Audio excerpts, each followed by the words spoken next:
They may have come from a history of slavery, but today they are poised to rule both Taladas and Ansalon.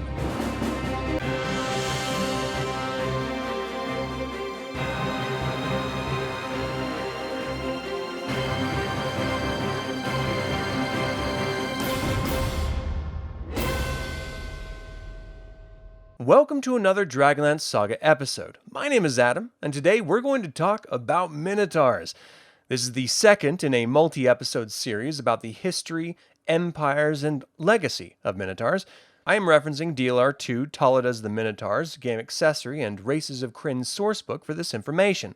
If I leave anything out or misspeak, please leave a comment below. There is no other enclave of Minotaurs that comes close to the organization and power of the League of Minotaurs on Taladas. Though they number fewer than 15% of the overall League's population, they are the ones in absolute control. They exert their authority through political and military means, and coexist respectfully if not peacefully with other races. This is an incredibly rare situation on Krynn. By way of an example, the League has a long-standing truce with the Armach elves. Nothing like this can be seen anywhere on Ansalon. Their culture is one of collectivism rather than individualism. This is necessary to ensure the continued rule and safety of the Minotaurs. Remember their history of repeated enslavement? Their society is broken into classes, with the Emperor at the top, followed by the horned houses, then the iskis, or non-Minotaurs who have exhibited such honor as to be recognized. Following them are the loyal families. These are the original supporters of the Minotaurs when they returned from Ansalon after the Cataclysm and formed the League. Then we have the common citizens, those who work for themselves, free citizens, those who work for others, and finally slaves. It is important to note that slaves in the League often live better lives than free citizens, and Minotaurs are never slaves. The might of the League of Minotaurs and Taladas has reigned for hundreds of years. When one speaks of the Minotaur League, however, one normally means the 5 great cities that form the heart of the empire. These are Christophan, Triloman, both in New Styria, Vinlands in Highvale, and Morgad and Thera, both in Ergala. All have original character and are a part of an even wider array of provinces all around southern Hosk. Back on Ansalon, the Minotaur legions have evolved over millennia. With varying setbacks and pitfalls, the legion is realizing its true might in the Age of Mortals. This is encapsulated in the sweeping victory over the elves in Sylvanesti and founding of Ambien in the southern mainland. It is the Imperium, which is fed by 1/3 of all the Minotaur houses, that has grown to its impressive size under Emperor Hotak. Emperor Pharos continues the threat to Ansalon by importing resources from the eastern islands and exporting the forest's supplies through the port city of Sargonath. They are eyeing Krynn as their next target. The Imperium's realm of control is truly vast, spanning Ambien in the west to the island colonies in the east. Everything is based out of the twin isles of Mithas and Kothas. Nethosak is the capital of the empire. The capital of Kothas is Morthosak. There are many other islands where the Imperium draws its resources from and settlements on the mainland. To say that the Imperium has a strategic chokehold on eastern Ansalon is an understatement. They're not as welcoming or accepting as their Taladas cousins, but can you really blame them? These two forces, the League of Minotaurs on Taladas and the Minotaur Legion in the Imperium on Ansalon, are both immensely influential to the life on their respective continents and have allowed Minotaurs to finally live in pride and honor after millennia of struggling.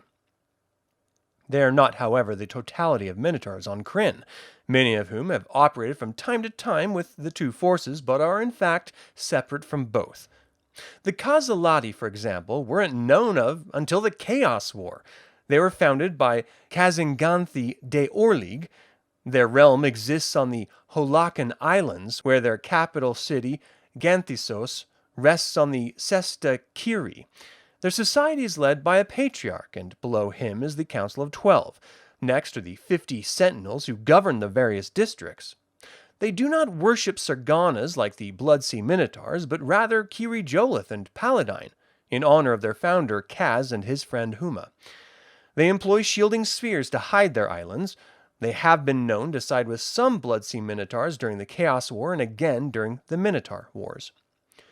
The Thoradorian Minotaurs dwell in the Thoradur, an inhospitable region on the southwestern coast of Mythas. They were outcast before the Cataclysm and have adopted more primitive and bestial appearances. They're broken into two castes down gender lines, with the men being warriors and the women as kagas, or spiritual leaders. They feature 5 distinct tribes and have yet to exact revenge on their Bloodsea cousins for their outcast. Back on Taladas, there are many scattered Minotaur groups. Northern Hosk features 5 separate tribes which consist of mutinied sailors. They avoid their homeland to escape punishment and live free lives away from the fleet. The 5 Minotaur tribes include the Gleaming Horns, the Blackened Blades, the Mountain Cattle, the Dirge, and the Smoking Vengeance. These tribes don't work together, but are vaguely aware of each other. Up in the icy reaches of the Panak Desert is a lost outpost of the Legion. Forgotten to time, they await orders to return home. The brutal environment has shaped them over their century of duty. They are commanded by Major Zenaf Chelonian, who rules with an iron fist. She is trapped with the desire to send word to the Legion, but dares not lose any of her staff or soldiers in the brutal trek. They may as well be stationed on one of the 3 moons of Krynn. Deep in the tropical forests of Nehrun is a small enclave of Minotaurs who shun all outsiders, living in secret. Their lineage dates back to the first exodus from Taladas. This group is fearful of all outsiders and nearly incapable of sustaining themselves. They have deteriorated and are ruled by women who were forced to pick up the slack from their men. They are fiercely protective and will ambush any who enter their territory. The Rainword Isles features a colony of stranded Minotaurs who were set upon by the undead. They were forced, with the other people of the Isles, to work together for mutual protection against the undead hordes. They are led by the captain Akesthra Evenkeel, who demands strict obedience from her sailors and any who live with them. Finally, Old Aurim was seen as a testing ground for one's mettle from its Minotaur explorers. Over 400 settlers moved into the ancient empire's ruins and the wastelands surrounding it. They swore to come to each other's aid when needed. They witnessed the Dark Queen's failed Trag experiments and the coming of the hobgoblins. They were decimated by the natural environments and the creatures that dwell within. But through fierceless resilience, they overcame the odds and are now more than 1,000 strong, arguably the most proud and honorable of all Minotaurs on Krynn, forged in the fire of survival. We've seen Minotaurs struggle to survive in a world where they are not wanted, shunned, enslaved, tortured, and beaten, yet they do not stand down.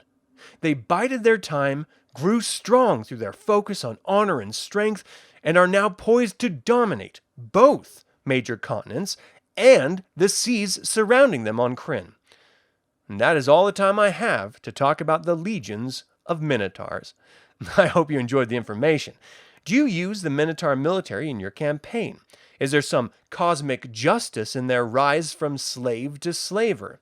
And finally, do you think Sylvanesti will ever be taken back by the elves? Leave a comment below.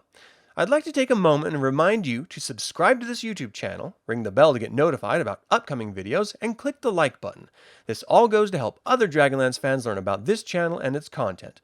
Thank you for watching. This has been Adam with DragonLance Saga, and until next time, remember, honor is not something to be spent or used, but to be kept. The key to honor is to keep it always and pass it on as a heritage to one's son.